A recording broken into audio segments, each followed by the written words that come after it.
বিসমিল্লাহির রহমানির রহিম। আসসালামু আলাইকুম প্রিয় শিক্ষার্থীরা, আশা করি তোমরা সবাই ভালো আছো। আজকে আমরা ষষ্ঠ শ্রেণীর ইতিহাস ও সামাজিক বিজ্ঞান সম্পূর্ণ প্রশ্ন সমাধান নিয়ে আলোচনা করা হবে। প্রিয় শিক্ষার্থীরা, তোমাদের কাজ 1 সমাধান করা হয়েছে, এখন কাজ 2 নিয়ে আমরা আলোচনা করব।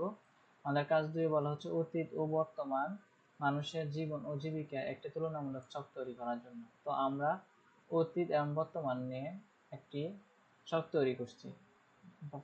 বিষয় হচ্ছে জীবিকা।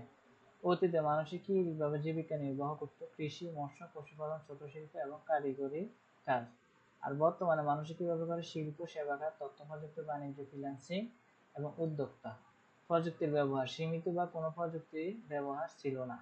উচ্চ প্রযুক্তির ব্যবহার, ডিজিটালাইজেশন, ইন্টারনেট, মোবাইল ফোন।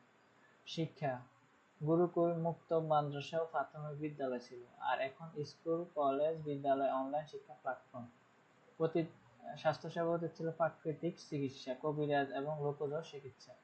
আর বর্তমান হচ্ছে আধুনিক চিকিৎসা, হাসপাতাল, ক্লিনিক, টেলিমেডিসিন। যোগাযোগ ব্যবস্থা সিটি, দুধ, নৌকা, ঘোড়া। আর এখন বর্তমান মোবাইল ফোন, ইমেল, সামাজিক মাধ্যম, রেলমার্ফত, বিমান। খাদ্য, স্থানীয় খাদ্য, প্রাকৃতিক জৈব পদ্ধতি উৎপাদিত খাদ্য। প্রক্রিয়াজাত খাদ্য, ফাস্টফুড, আমদানিকৃত খাদ্য। বাসস্থান, মাটির ঘর, কাঠের ঘর, বাঁশের মাচা। ইট, কংক্রিট বাড়ি, অ্যাপার্টমেন্ট। লোকজ সংস্কৃতি, মেলা, গান, নাটক। Television, cinema, internet, gaming, theatre. হাতে তৈরি পোশাক, প্রাকৃতিক রং ব্যবহার। ফ্যাশন ব্র্যান্ড তৈরি পোশাক, কৃত্রিম রং। প্রাকৃতিক বৈশিষ্ট্য এবং মানুষের জীবন জীবিকা কেমন সেটা নিয়ে একটু তাদের বৈশিষ্ট্য। অতীত প্রাকৃতিক বৈশিষ্ট্য কি কি? নদী, জলাশয়, জীবিকা, কৃষি, মৎস্য, নৌ-বাণিজ্য। প্রভাব, বন্যা ও খরার সময় জীবন যাপন যাত্রার পূর্ণ। বন ও পাহাড়, জীবিকা, বনজ সম্পদ আহরণ, পশুপালন। প্রভাব, বন্যপ্রাণী আক্রমণ এবং জীবিকা অর্জন। সীমাবদ্ধতা, আবহাওয়া, জীবিকা, মৌসুম ভিত্তিক কৃষি এবং প্রভাব হচ্ছে প্রাকৃতিক দুর্যোগের কারণ, খাদ্য সংকট। বর্তমানে প্রাকৃতিক বৈশিষ্ট্য, নদী, জলাশয়, জীবিকা, উন্নত সেচ ব্যবস্থা, মৎস্য চাষ। প্রভাব, নদী দখল, দূষণ, জলবায়ুর পরিবর্তনের প্রভাব। তারপর হচ্ছে বন পাহাড়, জীবিকা, পর্যটন, বনজ সম্পদ, খনিজ আহরণ। প্রভাব, বনজের পরিবেশ বিপর্যয়। আবহাওয়া, জীবিকা, উন্নত কৃষি প্রযুক্তি, সব ঋতুতে চাষাবাদ। প্রভাব, জলবায়ুর পরিবর্তন জনিত প্রভাব, চ্যালেঞ্জ, অভিযোজন। অতীতে প্রাকৃতিক দুর্যোগে ক্ষতিগ্রস্ত হলেও মানুষের জীবনধারা ছিল প্রাকৃতিক সম্পদের উপর নির্ভরশীল। বর্তমানে প্রাকৃতিক বৈশিষ্ট্যের পরিবর্তন ও প্রযুক্তি ব্যবহার জীবনযাত্রার বৈচিত্র্য এনেছে, কিন্তু পরিবেশের বিপর্যয় তারা নতুন চ্যালেঞ্জের মুখোমুখি হতে যাচ্ছে। উপসংহার, অতীত বর্তমান মানুষের জীবন জীবিকা প্রাকৃতিক বৈশিষ্ট্যের উপর নির্ভরশীল ছিল, এখনো আছে, তবে প্রযুক্তির উন্নয়ন ও বৈশ্বিক পরিবর্তন জীবনযাত্রাকে অনেকাংশে পরিবর্তন করেছে। প্রাকৃতিক বৈশিষ্ট্যের সাথে অভিযোজন তার রক্ষা করার দায়িত্ব আমাদের সকলের। প্রতিফলন, সমাজে মিলেমিশে আমাদের সমাজে বিভিন্ন আত্মপরিচয়, সংস্কৃতি, ধর্ম, আর্থসামাজিক অবস্থা, মানুষের বসবাস। এই বৈচিত্র্যময় সমাজে সবাই মিলে শান্তিপূর্ণ সহানুভূতিশীল থাকতে গেলে কিছু বিশেষ দিক ও মানসিকতা থাকা জরুরি। এই ভাবনাগুলো নিম্নরূপ: সহানুভূতি ও সহমর্মিতা, শ্রদ্ধা, সম্মান।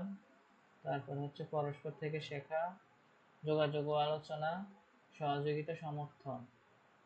অসাম্প্রদায়িক মনোভাব, সামাজিক উদ্যোগ কার্যক্রম, আত্মনিয়ন্ত্রণ ও সহনশীলতা। তোমরা নিচের লেখাগুলো লিখে নিবে। তারপর ইসলামের নির্দেশনা। তারপর হচ্ছে ভাইয়ের জন্য যে জিনিস কামনা সেই জিনিসের জন্য কামনা করা। আর উপসংহার, সমাজের মিলেমিশে বসবাসের জন্য আমাদের পরস্পরের প্রতি সহানুভূতি, সম্মানিত এবং সহযোগিতামূলক মনোভাব থাকা জরুরি। এই ধরনের মানসিক কার্যক্রম সমাজের সৌহার্দ্য, সম্প্রীতি, শান্তি বজায় রাখতে সহায়ক। আমরা যদি একে অপরের প্রতি সম্মান ও ভালোবাসা প্রদর্শন করি, তাহলে সমাজে একটি সুন্দর সহানুভূতিশীল পরিবেশ তৈরি করতে পারব। তো প্রিয় শিক্ষার্থীরা, প্রতিবেদনের দায়িত্বশীল ভূমিকায় আমি। তোমাদের প্রতিবেদন কিভাবে লিখতে হবে সেটাই হচ্ছে আমাদের এখন মূল আলোচ্য বিষয়। সমাজে নানা রকম আত্মপরিচয়, মানুষের সাথে মিলেমিশে থাকার জন্য আমি কি করতে পারি? তোমাকে প্রতিবেদনের মধ্যে ফার্স্ট কোশ্চেন এটা থাকবো যে সমাজে নানা রকম আত্মপরিচয়, মানুষের সাথে মিলেমিশে থাকার জন্য আমি কি করতে পারি সেটা নিয়ে আলোচনা। সহানুভূতি, সহমর্মিতা প্রদর্শন করা, বিভিন্ন মানুষের সমস্যা অনুভূতি বুঝতে পারে এবং সহানুভূতির সাথে তাদের পাশে থাকা। ভিন্ন সংস্কৃতি, ধর্ম সম্পর্কে শেখা, বিভিন্ন সংস্কৃতি, ভাষা, ধর্ম সম্পর্কে জানার চেষ্টা করা। পরস্পরের প্রতি সম্মান প্রদর্শন করা, সকলের মতবাদ, বিশ্বাস, অনুভূতির প্রতি শ্রদ্ধাশীল হওয়া। বৈষম্য বিরোধী কার্যক্রমে অংশগ্রহণ করা, বৈষম্য বিরোধী প্রচার কার্যক্রমে অংশগ্রহণ করা। সামাজিক কার্যক্রম আয়োজন করা, সমাজে মিলেমিশে থাকার জন্য বিভিন্ন সামাজিক কার্যক্রম আয়োজন করা। যোগাযোগ বৃদ্ধি করা, কাজের বাস্তবায়ন। কাজ বিভিন্ন সংস্কৃতি, ধর্ম সম্পর্কে শেখায়। কিভাবে বাস্তবায়ন করব? বই, অনলাইন রিসোর্স ব্যবহার করে বিভিন্ন সংস্কৃতি, ধর্ম সম্পর্কে বই, অনলাইন রিসোর্স পড়া, স্থানীয় সম্প্রদায়ের সাথে যুক্ত হওয়া, স্থানীয় সম্প্রদায়ের বিভিন্ন অনুষ্ঠানে অংশগ্রহণ করা এবং তাদের সম্পর্কে জানা, বন্ধুদের সাথে আলোচনা করা, বিভিন্ন সংস্কৃতি ধর্ম সম্পর্কে বন্ধুদের সাথে আলোচনা করা এবং তাদের অভিজ্ঞতা শোনা, শিক্ষামূলক কর্মশালা আয়োজন করা, স্কুল বা কমিউনিটিতে শিক্ষামূলক কর্মশালা আয়োজন করা, যেখানে সবাই বিভিন্ন সংস্কৃতি ধর্ম সম্পর্কে জানতে পারবে। তো প্রিয় শিক্ষার্থীরা, আশা করি তোমরা সবাই এইভাবে প্রতিবেদনটা লিখে নিবে। এখানে অনেকটা লেখা আছে, আমি জাস্ট একটু রিপিট করে নিতেছি, তোমরা দেখে লিখে নেবে।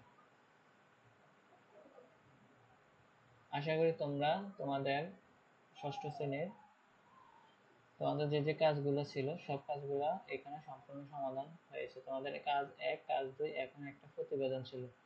তো এখানে সবগুলো সমাধান করা হয়ে গেছে। আশা করি তোমরা ভালোভাবে পরীক্ষায় লিখতে পারবে।